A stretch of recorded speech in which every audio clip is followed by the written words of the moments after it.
I'm Dr. Anju Teresa Andrews. I'm a psychologist. Everyone worries, but some of us more than the others. When these worries become so excessive, it adversely affects the quality of our life. However helpless our anxious thoughts make us feel, we have a choice. It is to think differently and feel better. So, in this video, we will be discussing certain self-help strategies, some tips and tricks to manage our anxiety. The first and foremost tip is connect with others. Human beings are social creatures. We are not meant to live in isolation. Social interaction with someone who cares about you is an effective way to calm your nervous system and diffuse your anxiety. Talk with someone who cares about you when your worries start spiraling. Just talking face to face with someone makes you understand that your worries are much less threatening than when they were going on inside your head. Also, know whom to avoid when you're anxious.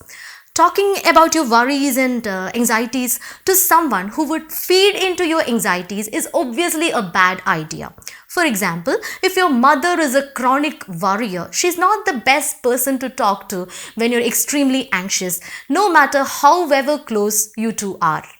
Try to get involved with others. Our anxieties might make us pull away from others, eventually leading us to feel removed. So find activities to participate, attend social events, gatherings. All these in turn helps us foster a sense of belonging and a meaning in our life. Also try to soak in the pleasures of our little joys. Taking a moment to laugh and have fun can be a gentle reminder that anxiety is not always in charge. The second tip is learning to calm down. You can always learn to quickly self-soothe yourself or relieve your anxiety symptoms by making use of one or more of your physical senses.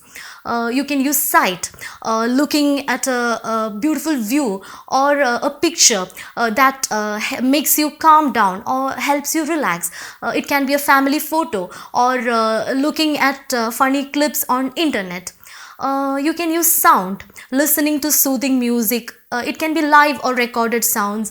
For example, ocean waves, birds chirping, or the sounds of breeze through trees.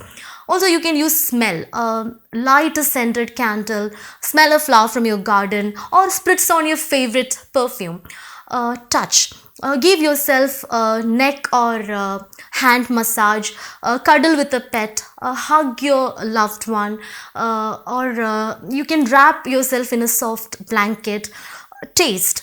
Slowly bite into your favorite treat, savoring each bite, or you can slowly sip water or tea, or you can chew onto a gum.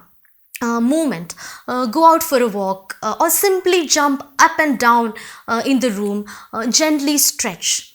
Third tip is exercise. Try to be physically active.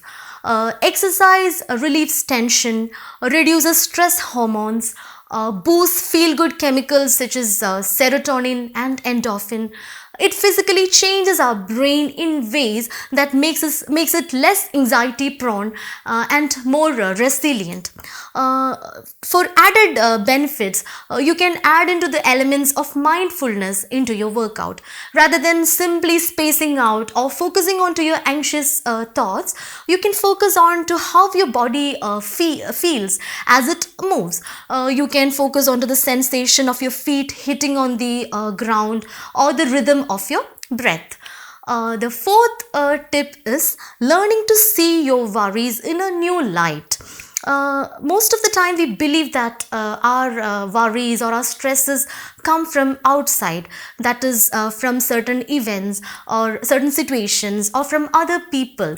But in fact, worrying is self-generated. The trigger may come from outside, but it is our internal running dialogue that keeps it going.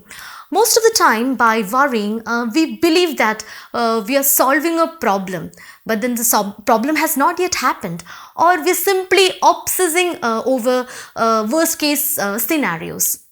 By worrying, we believe that we are preparing ourselves for something bad, or we are protecting ourselves by avoiding a bad situation. So next time when you start worrying, gently remind yourself that this is unproductive because it is not resulting in any concrete solution or action.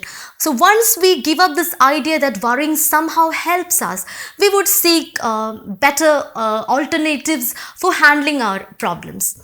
Also, learning to accept the uncertainty in life can also help us reduce our worries. The next tip is practicing relaxation techniques.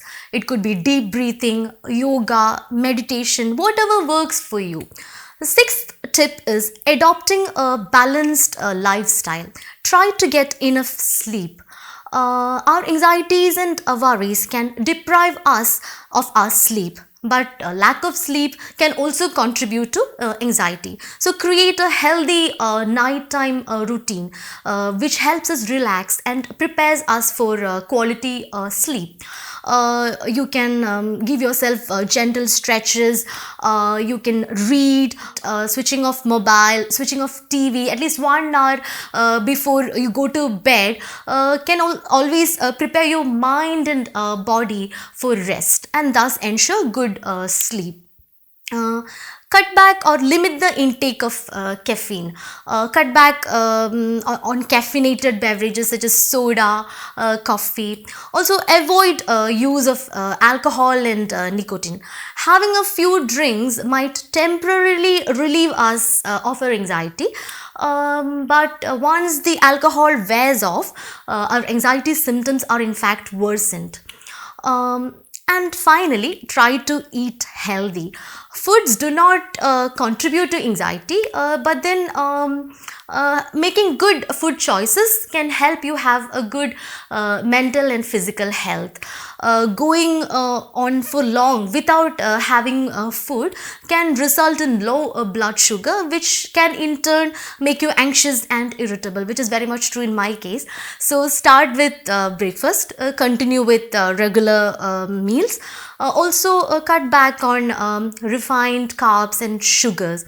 Sugary snacks and processed food cause spike in your blood sugar, and then it suddenly crashes, leaving you physically and emotionally drained.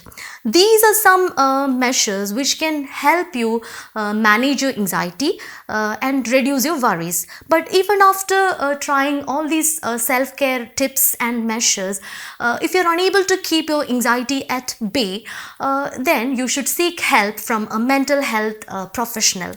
Along with professional support, your efforts would surely pay off. Thank you.